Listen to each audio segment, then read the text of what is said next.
1875-76 წლებში სვანეთის პატარა სოფელი ხალდე იქცა საქართველოს ეროვნული წინააღმდეგობის ციხესიმაგრედ, სადაც ყოველი კოშკი იყო გმირის სული, ხოლო ყოველი კაცი თავისუფლების სიმბოლო. ეს გახლავთ ამბავი ხალხისა, ვინც უარი თქვა მონობაზე, ვინც სიბნელეს ბრძოლით დაუპირისპირდა და ვინც სიკვდილის წინ გაუგავხეს მღეროდა. ეს არის ამბავი ერთი პატარა სოფლისა, რომელიც უზარმაზარი იმპერიის წინ მარტო აღმოჩნდა, მარტო, მაგრამ ღირსებით. ეს ხალდეს ისტორიაა, გმირი სვანებისა, რომელთა თავგანწირვის მაგალითმაც ბევრი გააოცა. ეროვნულ-განმათავისუფლებელი მოძრაობა საქართველოში მე-19 საუკუნის პირველ ნახევარში აქტიურდება. კახეთისა და მთიულეთის აჯანყებები, საეკლესიო ბუნტი დასავლეთ საქართველოში. საუკუნის მეორე ნახევარში კი აქცენტი ეთნიკური თვითშეგნების აღორძინებაზე გადადის. ამ პერიოდსვე მიეკუთვნება აჯანყება სვანეთში.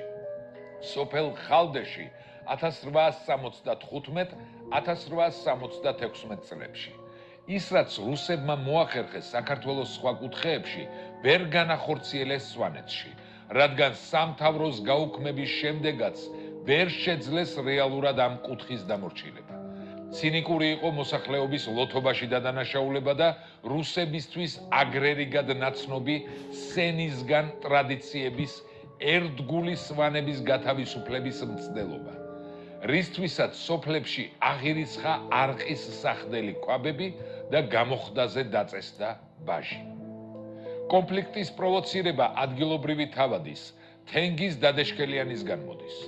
მას ბალს ზემოთა უბატონო სვანეთის მოსახლეობისთვის გამოუცხადებია ხაზინისთვის გადასაცემი მიწების აზომვის შესახებ. ასევე მისთვის უნდა მიეწოდებინათ ცნობები, რა რაოდენობით ჰყავდათ პირუტყვი, ხარჯ-როხა ცხენით დაწყებული, ძაღლითა და კატით დამთავრებული. მათზეც გადასახადების დასაწესებლად. ხალხს ამ გაუგონარი განზრახვის გამო თხოვნით მიუმართავს დადეჩხელიანისა და ბოქაულისთვისაც. შუამავლად ჩამდგარიყვნენ მთავრობის წინაშე. შემდგომ კიდევ უფრო განსაცვიფრებელი ამბავი ხდება. დადეშკელიანმა მოსახლეობა დაამშვიდა, ნურაფერს გადაიხდით, მეც გვერდით დაგიდგებითო, თუმცა კი ხალხი იმედის ანაბარა მიატოვა. მერე სულაც ჯარები გამოითხოვა ქუთაისიდან მათ დასასჯელად. ეს სვანეთის აჯანყების პირველი ეტაპია. 1875 წლის მაისში ბალს ზემო სვანეთში დაიწყეს მიწების აღწერა. შეიარაღებული მამაკაცები სოფელ კალაში შეკრებილან კვირიკეს სალოცავთან. ჭერმეტყველებით გამორჩეული ყოფილა ყაზბულათ შარვაშიძის მიმართვა შეკრებილებისადმი. ჩემზე მოხუცნი ურევია ამ ყრილობას და ისინი ჩემზე უკეთ იტყვიან, რომ ვისაც ჩვენი დამონება და ხელში ჩაგდება მოუნდომებია, ყველანი ჩვენი მსხვერპლნი გამხდარა. სვანეთის სალოცავმა გვაშოროს, რომ თოფი და ხანჯალი დაგჭირდეს ახლაც. ამგვარი საქმის მოსურნე არავინ ვართ. ხმადადის ჩვენი მიწების დაბეგრვა უნდათო. თუ ეს მართალი გამოდგა, მაშინ სიცოცხლის პირი არა გვაქვს და მუდამ წვალებას ის გვირჩევნია ერთ დღეს გავთავდეთ. გადაწყდა ბალისა და ლატფარის უღელტეხილების ჩაკეტვა. რუსებმა მრავალრიცხოვანი სამხედრო ექსპედიცია მოამზადეს ტბილისსა და ქუთაისში. დიდი ჯარი მიადგა ქვემო სვანეთის კარიბჭეს გენერალ ციტოვიჩის წინამძღოლობით. ამჯერად მოლაპარაკების გზით ლეჩხუმიდან მაზრის უფროსი გრენევსკი და მისი თანმხლებნი ლატფარის უღელტეხილით მივიდნენ სოფელ ლალხორში. ხოლო შემდგომ უკვე რუსთა რაზმიც ჩავიდა ბეჩოში. აქ უკვე რუსულმა მხარემ დაივიწყა მოლაპარაკების პირობები და შეიპყრეს ბუნტის მოთავეები. დატუსაღებული თავკაცები ქუთაისის სატუსაღოში გამოამწყვდიეს.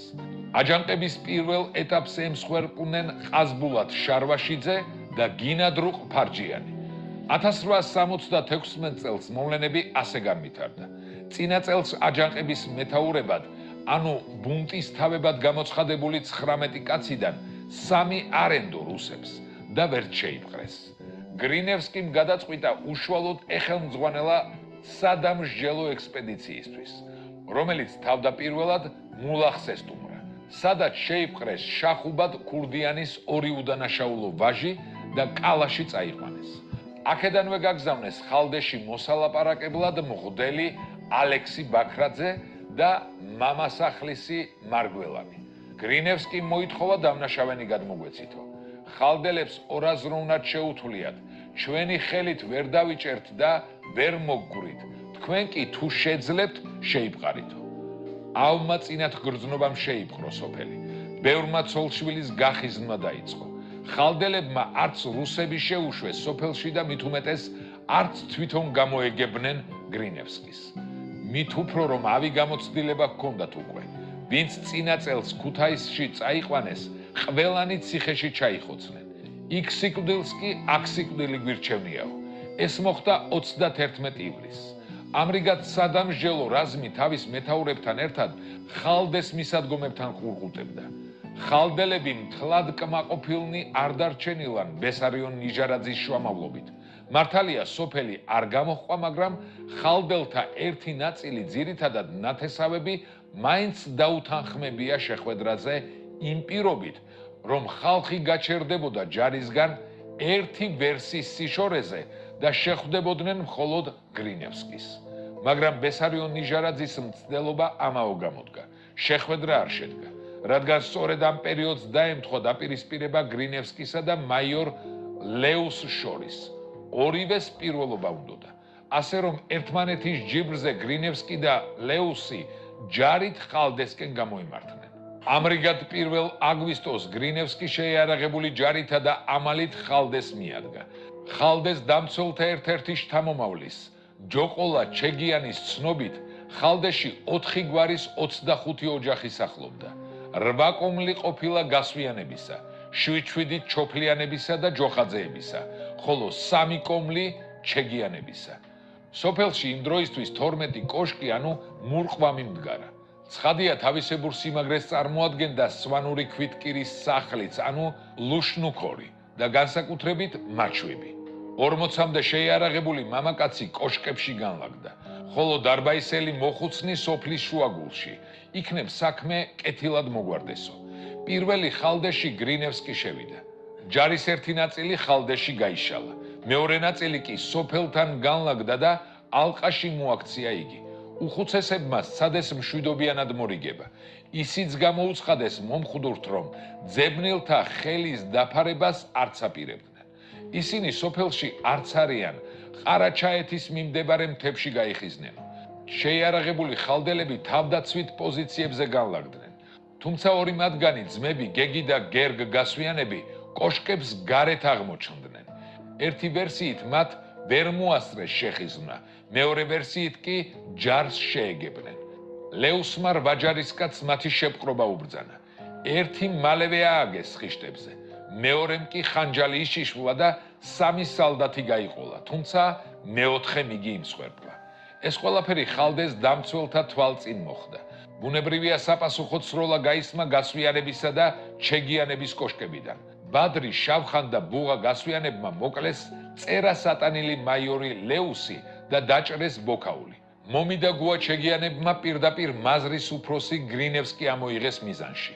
მას გარდაუვალი სიკვდილი ელოდა, მაგრამ რატომღაც თავი გამოიდო კალის მამასახლისმა მარგველანმა. ცოცხალ ფარად დაუდგა და მის წილ ტყვიას ემატა.